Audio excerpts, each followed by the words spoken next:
I'm Andy here in the Boomer TV studio. Alan Steinfeld, author of upcoming book from St. Martin's Press called Making Contact, The New Realities of Extraterrestrial Existence. You can be part of this amazing journey on the boomerboomer.com platform that will launch you toward the happiest life you desire after 55.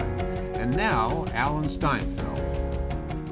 Thank you, Andy. It's always great to be here talking to fellow bloomers and boomers. Yeah, thanks for introducing me and the book that's coming out. It'll be out next spring.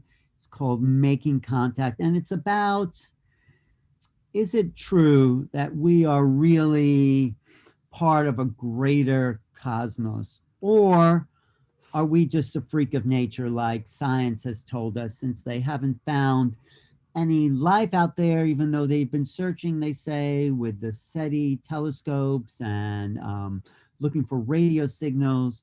It doesn't seem like they have found anything coming back from them. And I think, first of all, there's something wrong in their approach, looking for radio signals. I mean, we've already evolved 50 years past the use.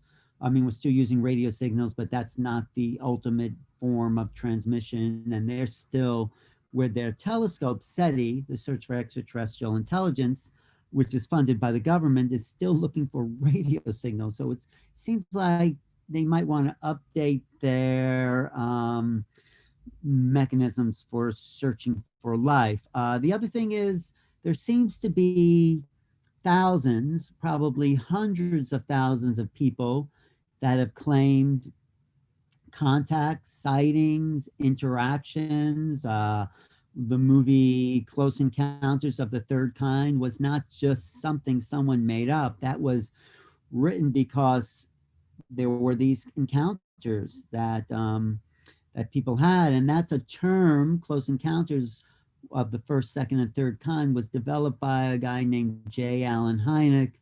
He was a astronomy professor at Northwestern University. He was hired by the government in the 60s to look into sightings, UFO sightings that were happening around the country. But he was sort of told to debunk it by the forces that sort of hired him, which was really the Air Force. And the Air Force, for a long time, was into debunking the phenomena of sightings and UFOs. I mean, it really starts in Roswell, 1947, early July. There is something that crashes or lands in the desert outside of Roswell, and the Army goes out and investigates, and they pick up this material, and the headlines in the paper, the Roswell Record, said crash saucer found. And the next day, the paper said, no, it wasn't a crash flying saucer. It was a weather balloon. And then on, the cover-up begins, if you want to call it that, where the government and the Army and the military keep saying, no, it's not what you think it is. It's something else. It's not flying saucers. It's not UFOs. It's what we tell you it is. And that has continued from 47 through the 50s. 1952, there was a famous sighting over the Capitol. You could look at Life magazine has a picture of these lights over the Capitol building in Washington, D.C., saying they don't know what they are. And every, 10 years, there's a new flash of a story, and then it's forgotten or laughed off. I mean, really, it goes back to, like, say, the 1890s, which really has kind of produced the kind of flavor of UFOs with H.G. Wells' War of the Worlds. It came out in 1898 and made people weary of this whole possibility, because I think it came out in 1898 because there actually was what was called the airship sightings in the US and in Northern Europe. And H.G. Wells, being a pretty creative guy, said, well, maybe they're here to invade.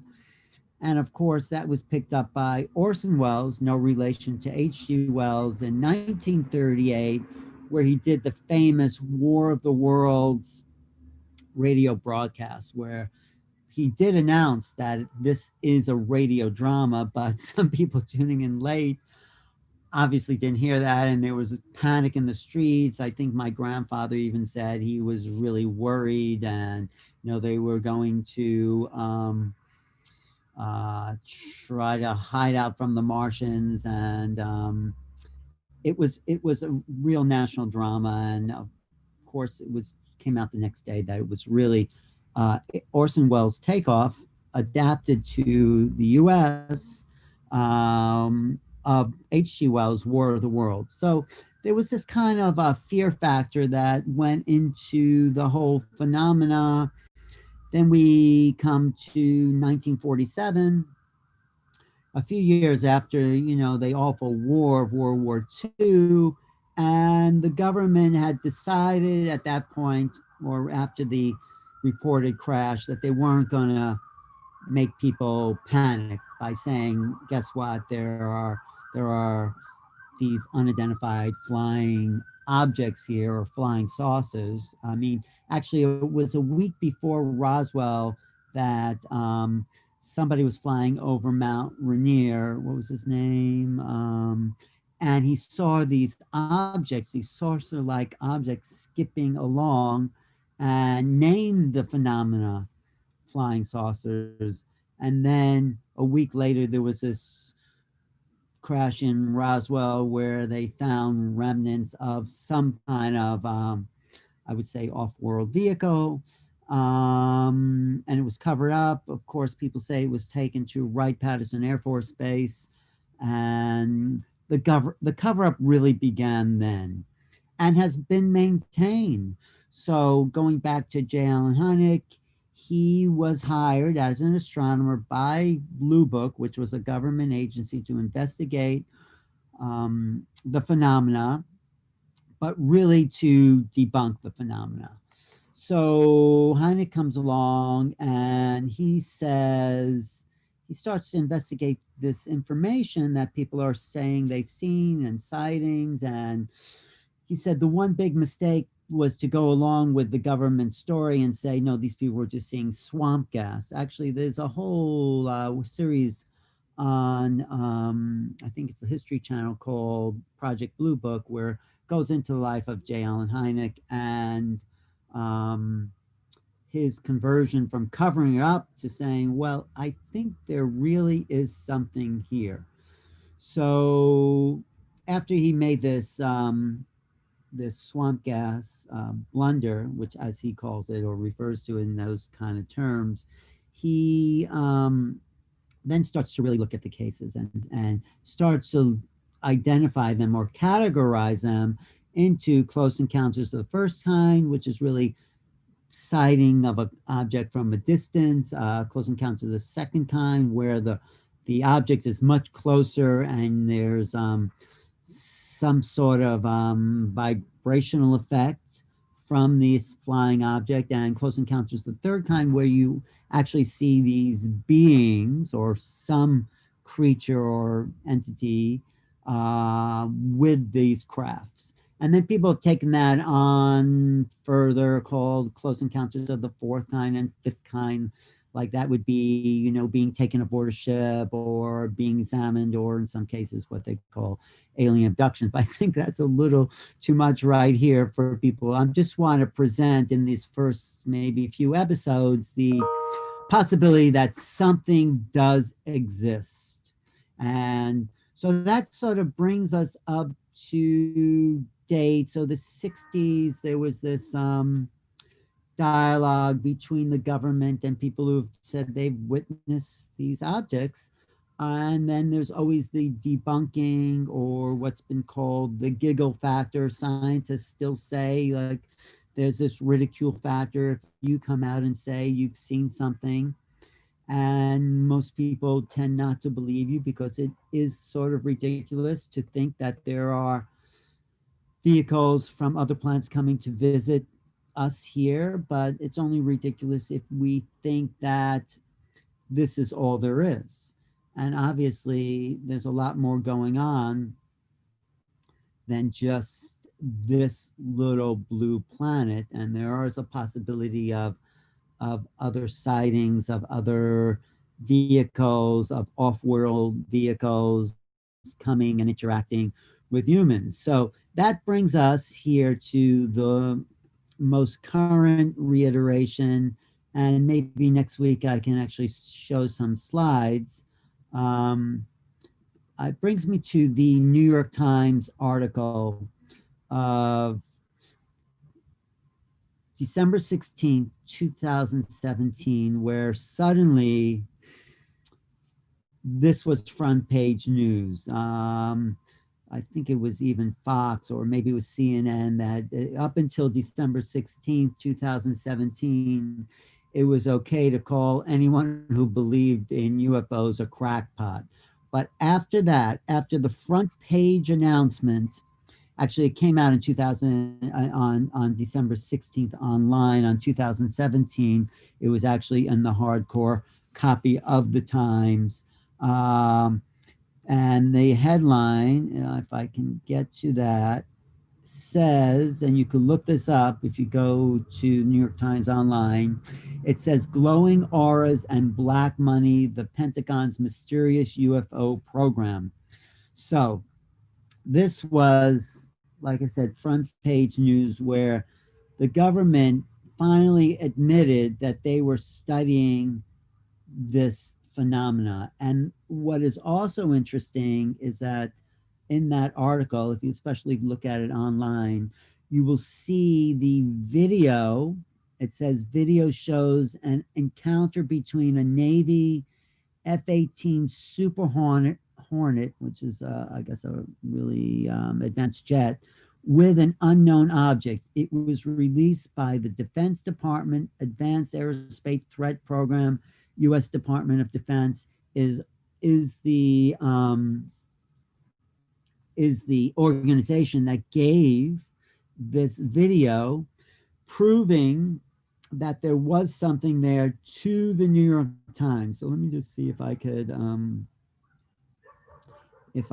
play, even though you're not seeing it, there is the voice of the pilot, this guy, David Favor, who, since it just came out, this is actually a video that maybe you could see next time from 2004 from one of the aircraft carriers off the coast of San Diego that was seeing this strange lights in the sky for about 2 weeks. I don't know why it took them 2 weeks to finally send an Air Force jet up there. But this is what they say, the pilots that, and this is from the videotape of the pilots that were tracking the site. Fleet of them. Look on the NSA.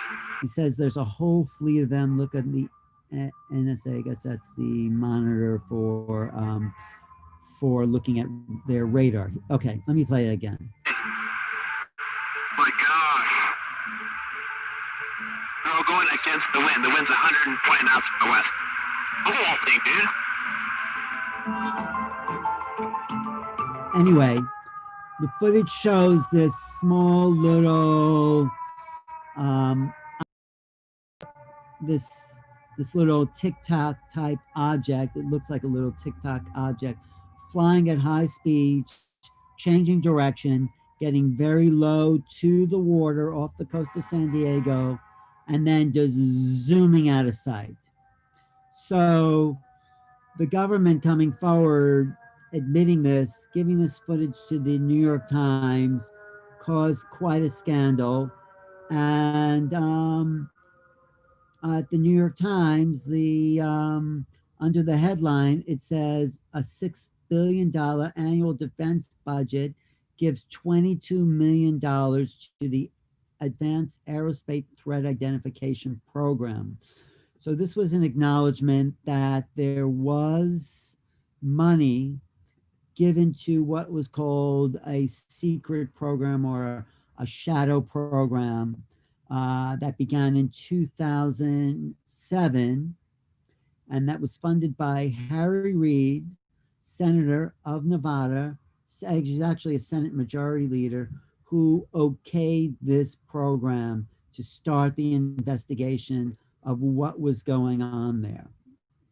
So Harry Reid has since retired, but since that program went on for 5 years, from 2007 to 2012, he was in a position to talk about that and give data to the New York Times. And a quote from the article says that Harry Reid, Mr. Reid, who retired from Congress in I guess that was 2017. He said he was proud of the aerospace program. I'm not embarrassed or ashamed or sorry I got this investigation into UFOs going. I think it's one of the good things that I did in my congressional service, and something that no one else has done before. So it started this in UFO circles, this acknowledgement by the government. The front page headline by the New York Times is what's been called, for people who've been studying this phenomena, because it is a phenomena, we don't really know what it is, we just call it a phenomena, but people who've been studying it have called this release by the New York Times confirmation. Confirmation is the fact that, yes, there is something going on that we've been covering up, and now the world can know it. The government is now confirming this as a possibility. So that sort of brings us, it's the beginning of what I would call a breaking story. This is an ongoing investigation by the government and the New York Times. I will be giving updates about this because just this year, that first story was 2017, just this year, there was another major article in the New York Times, not just only confirming what that original story said, but giving evidence, or at least testimony, that there are off-world crashed vehicles in the possession of the military that are now being reverse engineered to look at the technology. So it's a very basic introduction to this breaking story. I call it a breaking story because more and more things will be revealed in the next year or so. And then I also, if it's possible, show documents from that government program, which gives us hints about what's really going on. And I think that's where it really gets interesting, with what the government concludes about their own initial investigations. So this all has to do with a book that I'm writing, which is not just the release of this kind of information, but goes much, much deeper into people who've studied the phenomena for, I'd say, 40, 50 years, and who've talked to witnesses and are witnesses. There's people who've witnessed the phenomena. I've witnessed it, and maybe I'll talk about that sometime. But not just people who've investigated, but people who've been in contact with these vehicles and the beings, and that's where it really gets exciting, by the intelligence, let's call it, behind these UFOs, if we want to call it that. So that's a really basic introduction. I don't want to give people too much but it does get interesting, it gets exciting, and it does get strange. So Andy, interesting. It's fascinating. We got a few questions coming in, actually a little before, as you were just getting started, and so actually you talked a little bit about it. But Ralph wants to ask you about the sightings that airline pilots have spotted. He says, don't you think that that's been pretty good evidence of the real sightings? Absolutely. I just interviewed an Air Force, an airline pilot, who said that it's not generally talked about, because if an airline pilot sees something and reports it, nothing really happens with the report. And they're sort of almost discouraged. But amongst themselves, according to the pilot I talked to, lots of pilots, lots of Air Force. There's the whole disclosure conference that Stephen Greer put together, particularly with Air Force pilots and what they've seen. So, yeah, it's, there's no longer seems to be an argument, unless you're a scientist, of course, sticking to the old form, that there we are being visited by something. What that is, well, no one can really officially say, and no one, I think, really knows, but it's something, and we have company. So, what are the questions? Well, Betty, she probably likes movies, but she says she wonders why we expect all these UFOs to have dangerous intentions on us Earthlings. No, that's the good question, because I think if they were dangerous, we would have known it by now. So there's a great quote by Plato, the Greek philosopher from the 4th century BC. He says, dogs also bark at what they don't know. We're afraid of anything we don't know. We assume, that it's going to invade us. There's actually more to fear from humans. I think I said this last time, than these objects. They obviously have a superior technology, and they actually probably have a superior intelligence, and they also probably have gone beyond what has been the most popular pastime of humans on this planet. You know what that's been? It's been tribal warfare. Obviously, I don't think they're here to invade, even though H.G. Wells thought that in the 1890s. I think we've gone beyond. We're always projecting what we know onto the unknown. No, they're here for, if anything, to help us evolve, but we sort of have to do it on our own. I mean, there's all different types from what I've heard. Yeah, there's not all friendly, but generally they're here to help, I would think. George But says he wants to look up that article in the New York Times, but he wonders if the government is still doing these investigations. Do you think? absolutely, the article admits that they're doing the investigations. Yes. And look at the article from July 23rd, 2020. And if you want the original article on the online New York Times, December 16th, 2017, it says glowing auras and the Pentagon's secret project UFOs, or something like that. If you put in UFOs 2017, that article will come up.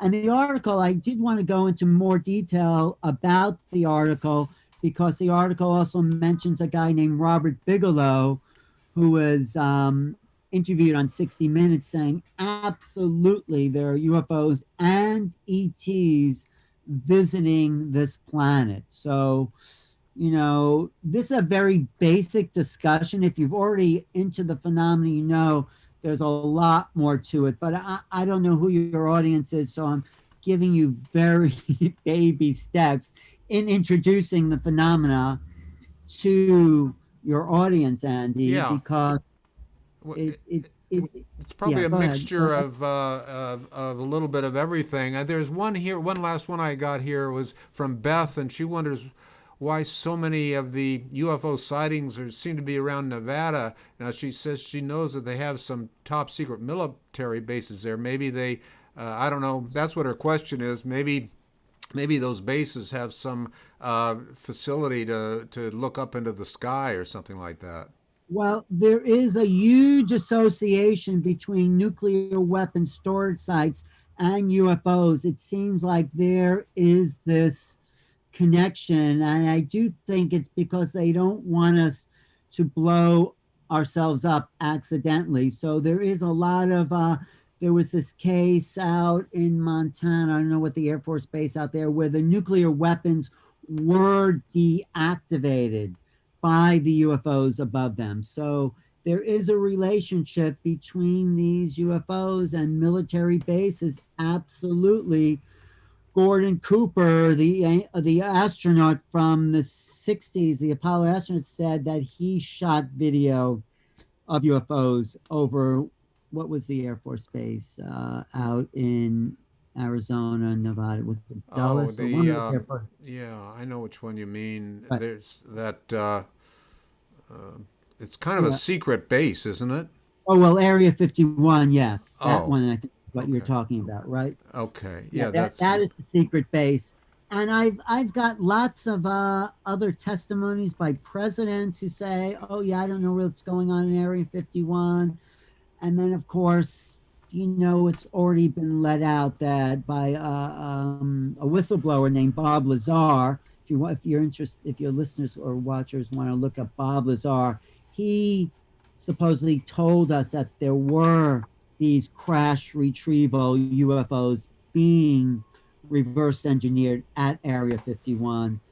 And this is the most, if it's true, and I'm saying it is true, I'm not saying it's not true because I believe there really is, because I've seen stuff in the sky.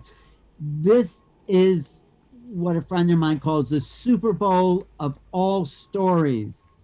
We've been given a lie that we are alone in this universe and we don't know if there's life out there.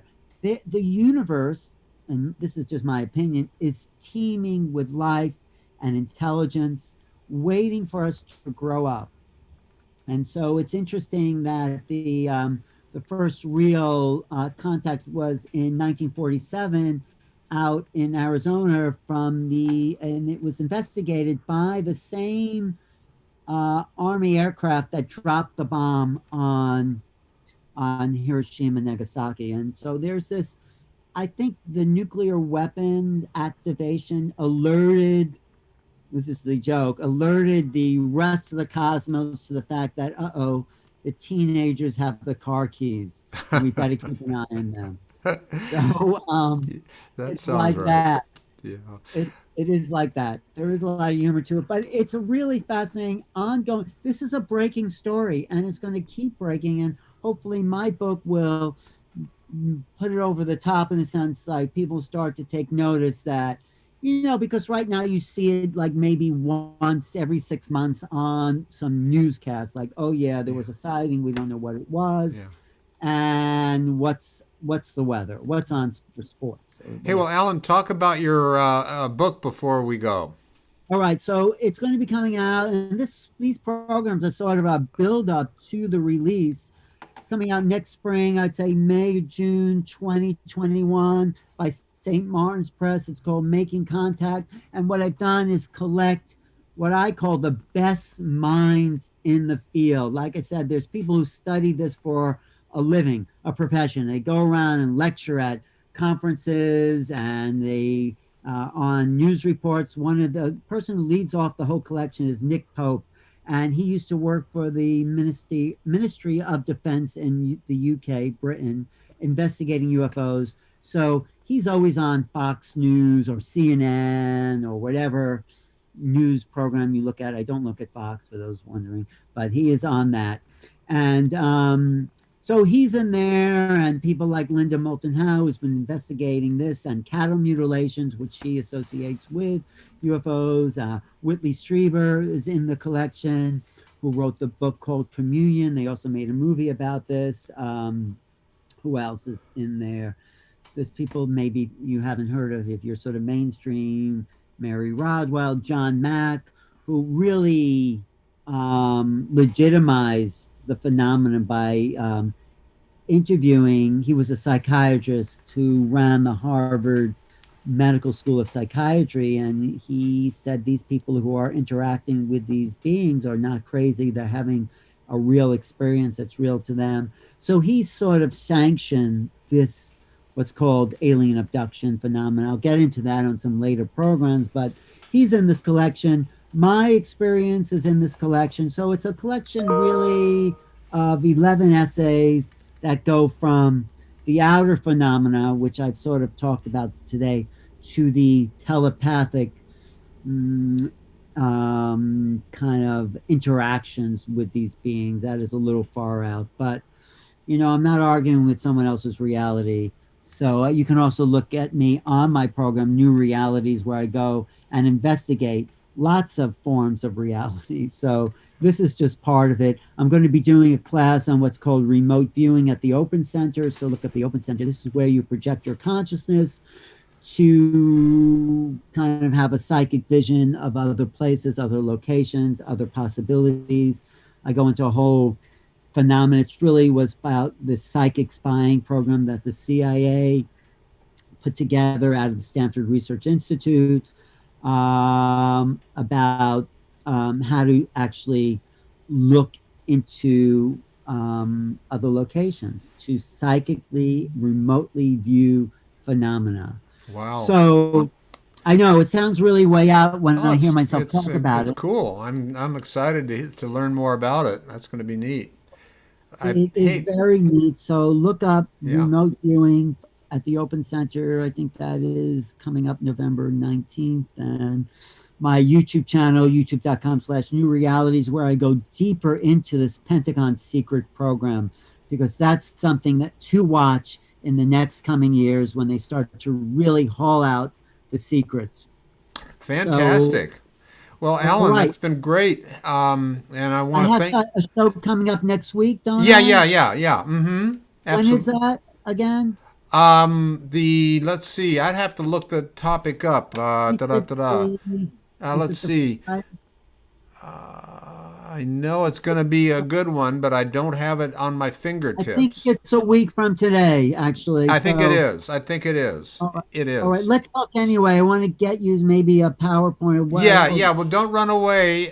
You stay okay. there just for 1 second, and I want to thank you, and we'll let everybody know again. That we've been talking to Alan Steinfeld, author of the upcoming book from St. Martin's Press called "Making Contact: New Realities of Extraterrestrial Existence," and you can be part of this amazing journey on the boomerboomer.com platform that will launch.